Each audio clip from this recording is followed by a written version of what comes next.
All right, so I said that before we jumped into chapter 8 next week, I wanted to do something else. And so we're going to just hit some things. I asked my husband to be a part of this because he has way more extensive study in Revelation. He's a little bit further in your studies than I am. You've also already taught on the subject. So I've touched a lot of things, but I know there's a few things I also went back that I might have missed, as well as I had some questions. And so we're going to kind of bring those questions up today. So let's go. We're just going to go through chapters 1 through 7 as kind of a, not necessarily a review, but just to highlight things that weren't covered. So is there anything in chapter 1 that that you want to bring up? Well, starting in verse 7, he quotes the Old Testament twice in that verse, two different places. Some people say that Jesus never said he's the same as the Father, or that he's not the same as Yahweh, but he did several times. One of them is he was actually quoting the same thing that verse 7 here. The first part is quoting, "Look, he's coming with the clouds. Every eye will see him." That's a quote back to Daniel, which we've talked about in other videos. Daniel 7:13. But that specifically has him as the cloud rider. So in Mesopotamian and Mediterranean, ancient Near East and classical religions,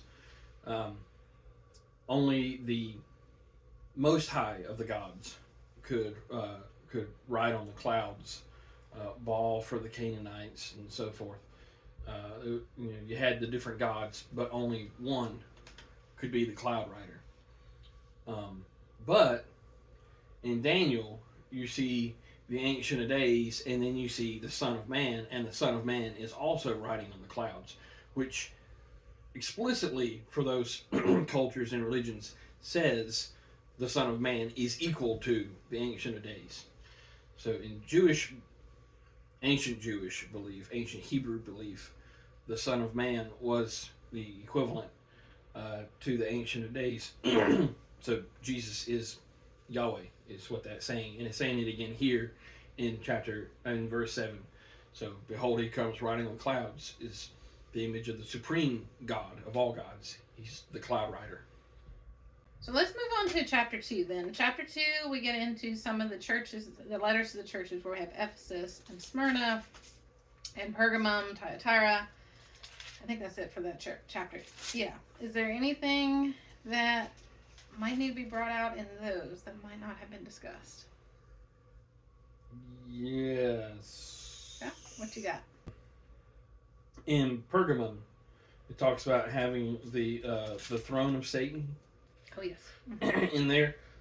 That was actually a place. It was the great altar of Zeus, which actually was taken apart by German archaeologists and reconstructed in Berlin. So if you go to the State Museum in Berlin today, you can see this mass. I mean, it's massive. It's the size of a large house altar to Zeus, and a lot of folks believe that's the altar of Satan that he's talking about there. So look up the great altar of Zeus in your Google image search, and that's what he's talking about there. And we had discussed it before in the Revelation 3, that is the seat of government for Roman Empire.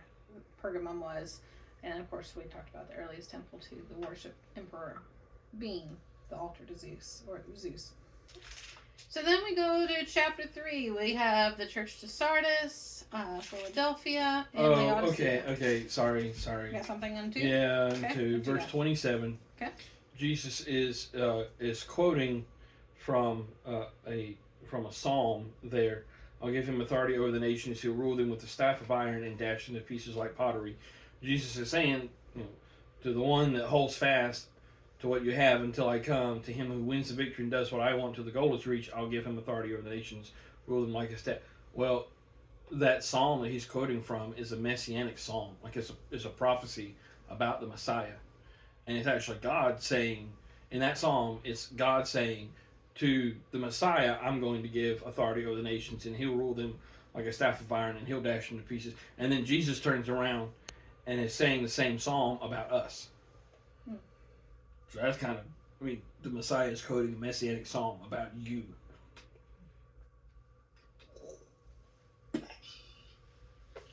We're not in heaven strumming harps. Heaven says, to him who overcomes and does my will to the end, I will give authority over the nations. He will rule them with an iron scepter. Yeah. We're not in heaven strumming harps. Mm-hmm. We're doing this. Okay, so then in chapter 3. Yep. Lots of different beliefs on what the churches represent and what they are and who they're saying and where they come from, and I'm sure you've gone over that in your other videos. So there's a lot more to add. Nothing more to add on that one. All right, so then let's go to chapter 4. In chapter 4, we're talking about the throne of heaven, or the throne in heaven, and what all we see there around the throne. So do you want to talk about the 4 creatures? Did you talk about the 4 creatures? I did, but I think you probably have a little bit more than what I even shared. It's the same thing you see in Ezekiel. Mm-hmm. We can make stuff out of the different faces and all. Those are seraphim. I think they're seraphim. It's like what I was saying, where John sees one side and then Ezekiel sees them kind of moving and sees the different sides. So I might share some and then I don't know. Okay. And then you have more to share. That's I can't remember if they're seraphim or cherubim. Sorry. It's not cherubim. It's seraphim. Seraphim are the burning ones. Anything you want to bring out in the first part of 4? No. A lot of it is so similar to Ezekiel. Really similar to Ezekiel. We shouldn't be surprised because the New Testament is really similar to the Old Testament. Oh, I was describing it too as, if you look at the Old Testament, you think of it, because I'm a mom and we have kids, but a coloring book where you have the outline already given and then Revelation almost colors it in a way. But even in then, I was thinking through it more because Ezekiel gave more color to some of this than what even John gives. So. Well, okay, if you say your mom, it's kind of like how sometimes your kid looks exactly like you did at a certain age. Or one day you wake up and look in the mirror and go, what's Granddad doing in the mirror? Oh, no, that's me. I wasn't meaning that aspect. I was talking about the That's what it is with the Old and New Testament is it might look different, but it's not really that different. It's the same thing. Yeah. The same DNA, the same facial features, the same bones, the same blood type. Like, it's the same, but not the same. Yeah. Okay, so we have the 24 elders. I did bring up the fact that many believe that the 24 is the 12 tribes of Israel and then the 12 apostles of the New Testament. That's been the most consensus that I can find across all the commentaries. Do you have other input on that? Nobody knows. Nobody knows. No. Yeah, because some people will say that how can John be seeing this vision in heaven when he's one of the 24 elders? Like, right. Be seeing himself. Yeah, I've seen that argument too. But then, it's kind of like an out-of-body experience where you see yourself anyway. We don't, he doesn't say, and we don't know. Yeah. Okay, so now we're getting into these last 2 chapters, which is more of where I was trying to have your help from in 6 and 7. 6 is where the seals are starting to be opened up. Now, I brought up the fact that some people believe that this is not in chronological order. They think that it's more like Song of Songs, where 7 is before 6. But it doesn't make sense with the other verses that are here. Some people believe the first 3 or 4 seals have been broken before, and that the next 3 or whatever still have to be broken in the future. So, different people can have different ideas. The different horses you see in Ezekiel. So you have in Revelation, you have the red horse, the black horse, the white horse, and the pale horse. Which the pale horse being also. That's a terrible description. The pale horse is not. It's a sickly looking horse. Is what it's greenish, peakish looking kind of. How is that the way to best describe it? Like sick, almost dead, green, gray color. Yeah. So what I wanted to ask then is, okay, we read these passages, we read this one in Revelation, and then we went back to Ezekiel, and we see the same color horses, except and it doesn't say a pale or green horse. It says dappled horse. So why does it say dappled horse in the other terms in the other Old Testament? So why in the Old Testament does it say dappled horse instead of a pale or using the green or any of those sickly terms? Because Greek is a much more precise language, and Hebrew is more pictographic and illustrative. So what does language. Dappled mean? So for the Hebrew, the dapple there is like white hail on a black sky. Is what that word is. So you can either see it as destruction coming from death by hail and judgment, or like a sick and infected wound that has a lot of pus on it. Is that kind of like just sickness and destruction. Bleh. So it is the same thing. That guy's pretty much dead. Yeah, and in the Greek is much more medicinal, precise. Like his color is sick, almost dead. So it's not that they're different horses altogether. No, it's not a different horse. It's the same horse. Just given a different way of describing it. Okay, so anything else in 6? Yep. Okay. Some folks say that the rider of the white horse is not the Antichrist, nor is it Jesus, but that it's Apollo.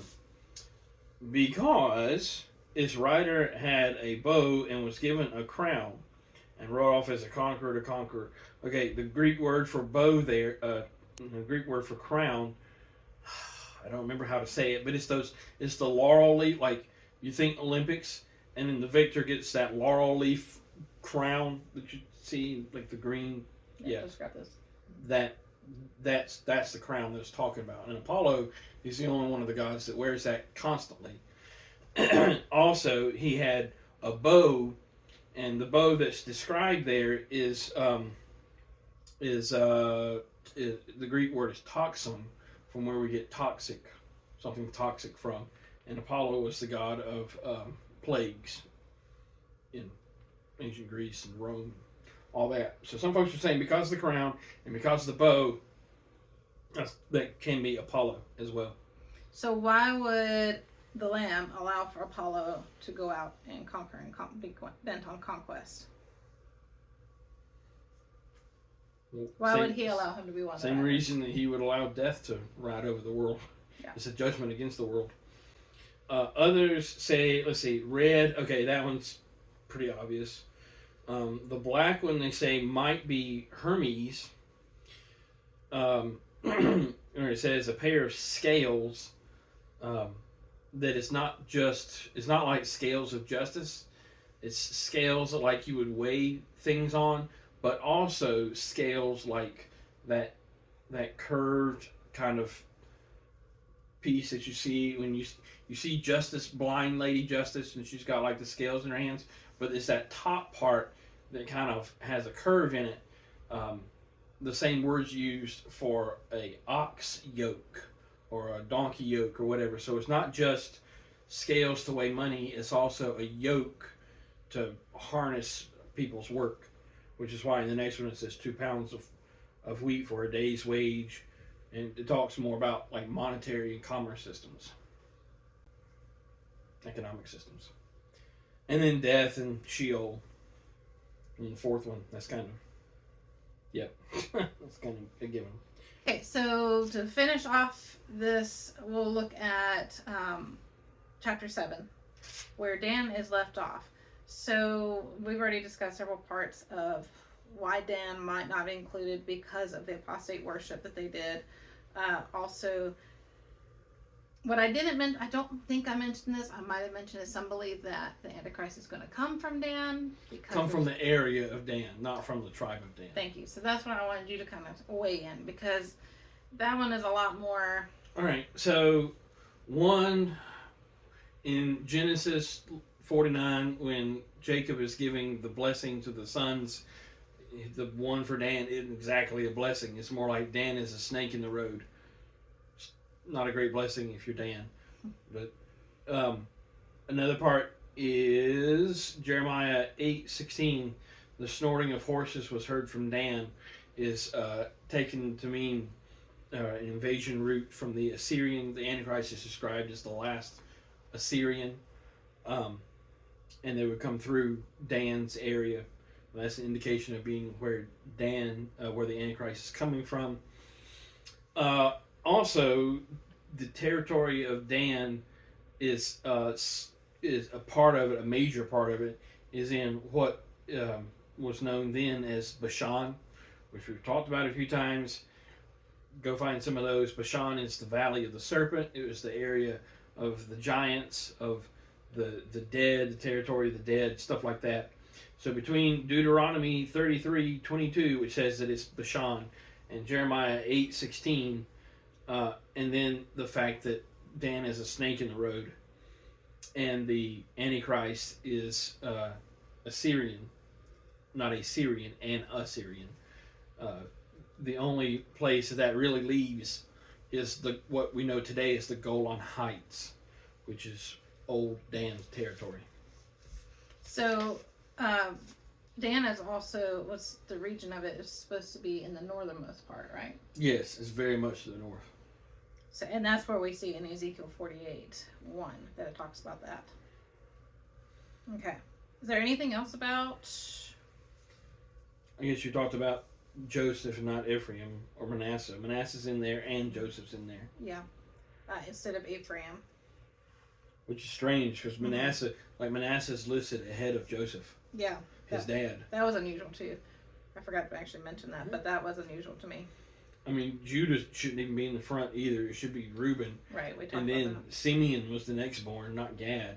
I mean, what they're trying to... The order is very different. What the order is saying there, I'm not totally sure. Because it's not the marching order that we can tell. Mm-hmm. It's not the order they set up their camp in. It's just like... I don't know, it's random as far as we can tell. And then, but of course, it can't be random. Levi's being included in that list, which normally they weren't. Yeah, so. Levi's included, and Joseph's included, and so lots of things that make you go, okay. Well, this also means, in that it could be that Dan has been totally destroyed because this is after today. So at some point, those 10 or 11 lost tribes are going to come back to the area. So right now we don't know where the 10 lost tribes are, but at some point they're going to be coming back to Israel, as you can see there. Okay. Anything else? If you got a betting market, you can bet that the 10 tribes will be coming back one day. Mm-hmm. I did also note that it's interesting, and I think you can weigh in on this one too. It is interesting that here, at this point, it seems like all the focus now is in this region, because you don't. You don't have it. I mean, the 144,000 is from the tribes of Israel. It's not exactly. Yeah, God's not exactly focused on the world anymore at this point. Which, if you believe in a pre-trib rapture, fits that, because if you've got right now, we have 8 billion people as of 2026 on the earth. So we'll just say there's 10 billion people, and if a quarter of them are Christian, boom, there goes 4 billion people's instantly gone. So now you got 6 billion people left, and then death and wars and all this stuff kill a quarter and then a third. Yeah. Now you're at like only 3 billion people in a very short amount of time. So if all the nations that are Christian, like most of North America, most of South America, large swaths of Africa and Asia, and a fair portion of Europe, I mean, at that point, if Christianity's gone in a blink, then also in a blink, Islam becomes the largest religion in the world.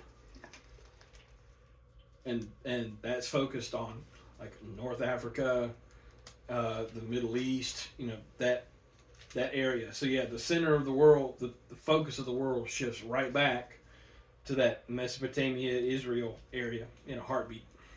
I had a passage that I had come upon just the other day when I was studying this. My favorite one is, it'll be easier to find the pure gold of Ophir than it is to find a man. I think I pronounced that wrong. I think I said Ophir. Is it Ophir or Ophir? Ophir. I pronounce everything wrong, I think. No go for over. Well, it made sense to me in my head. This is why I try not to read the Hebrew and Greek half the time, because of that very reason. Okay, I will have to find that other passage that I came across. But any other thoughts in 7? No, it's good enough. So we will pick up in chapter 8 next week. So thank you for joining me and having this discussion.